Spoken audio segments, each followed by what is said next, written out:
Olá, estaremos dando início ao curso de Introdução ao Eletromagnetismo para graduação. Nesse vídeo, nós exploraremos um pouco sobre eletrostática, incluindo carga elétrica, lei de Coulomb e princípio de superposição. Vamos lá. Então, vamos falar sobre carga elétrica. A carga elétrica ela é uma propriedade intrínseca das partículas fundamentais que é feita a matéria. Nós definimos as cargas como positivas e negativas. Cargas positivas normalmente são dadas pela ausência de elétrons e cargas negativas são dadas pela presença de elétrons. As cargas elétricas normalmente elas não são observadas tão claramente ao nosso redor, no cotidiano, porque os objetos normalmente têm quantidades iguais de cargas positivas e negativas, o que deixa eles eletricamente neutros.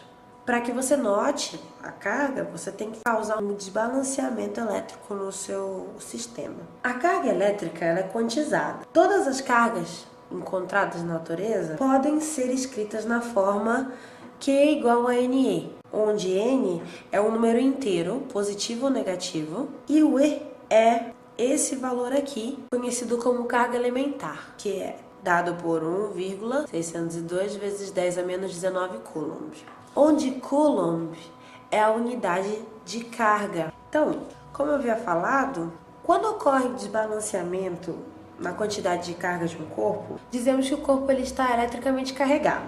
É importante frisar que cargas iguais vão gerar repulsão entre si. Cargas opostas vão gerar atração entre si.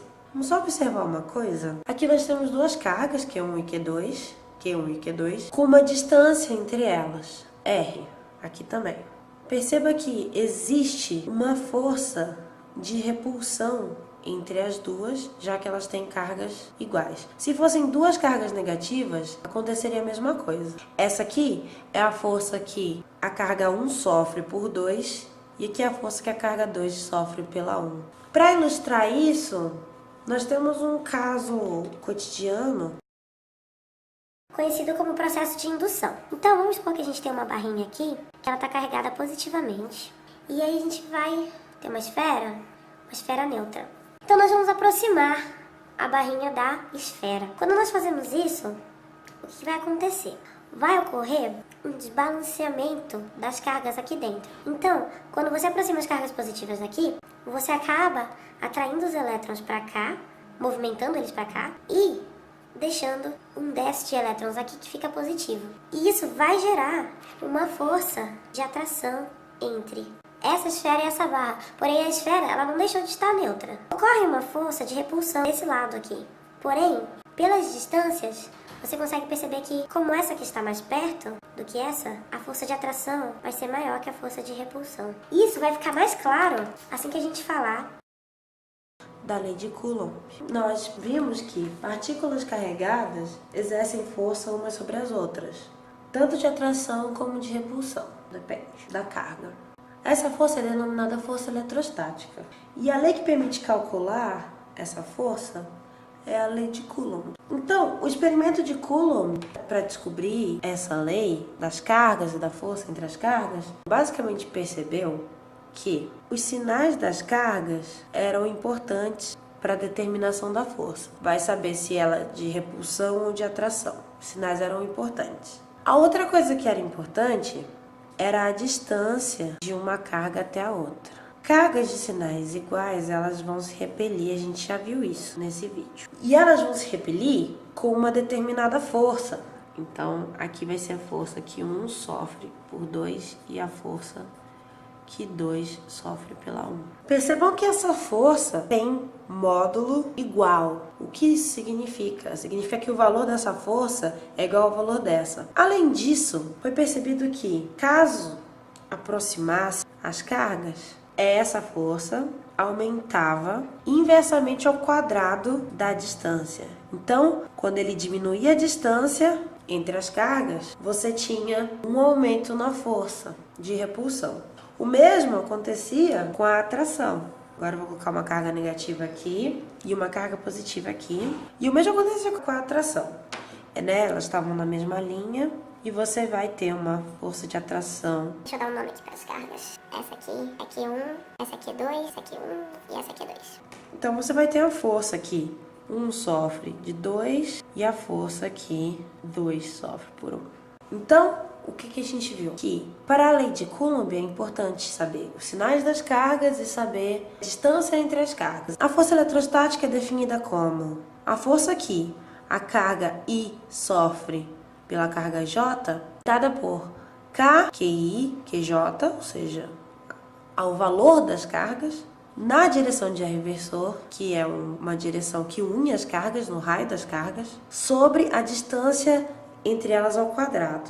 Sendo que K é definido como 1 sobre 4πε0, ele tem esse valor, que é 8,99 vezes 10 a 9, e essa unidade, Newton, metro quadrado sobre Coulomb, no vácuo. Então, esse normalmente é o valor que você usa para fazer algum cálculo. Então, nós vimos que a força, por ser vetorial, ela vai ter um sinal. E como é que a gente vai determinar esse sinal? Nós temos aqui duas cargas iguais. Então, vamos supor que eu vou colocar meu versor aqui, olha. O versor é um vetor unitário, que vai numa direção de interesse, tá? E eu vou colocar ele aqui também. E vetor livre no espaço, né? Ele não tem lugar fixo no espaço, então você pode colocar ele onde você quiser. Mas eu quero nessa direção. Observe que para cargas iguais, em relação à carga 1, a força está na mesma direção do versor. Agora, para cargas diferentes, em que eu tenho atração, a força está na direção oposta. Então, aqui você vai ter uma força positiva e aqui você vai ter uma força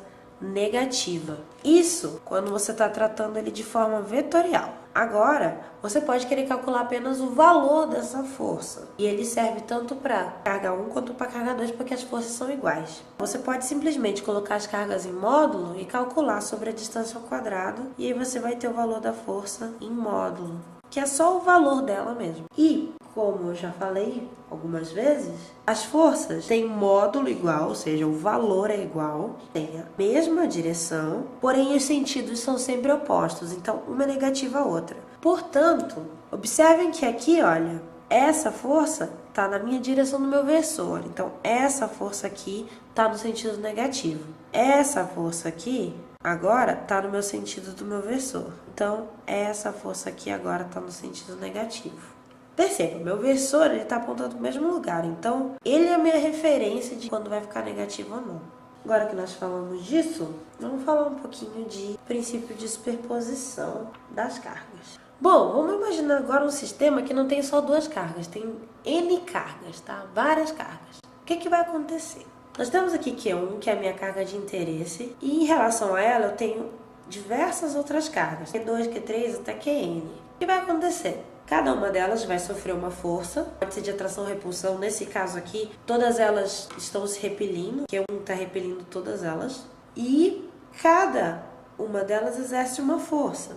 Bom, no final, eu posso contabilizar essa força como uma força só, uma força resultante, que vai ser dada pela somatória das forças. Então, você vai fazer uma soma de todas as forças em relação a Q1, que é uma soma vetorial. E no final, você vai ter um vetor resultante. Observe que também aqui eu pus uma carga com o sinal oposto e que, de novo, eu vou ter que somar essa força aqui, junto com todas essas forças em relação a Q1, para obter uma força resultante, que seria basicamente somar dessa forma aqui. Então, seria somar vetores para se obter um vetor resultante de força.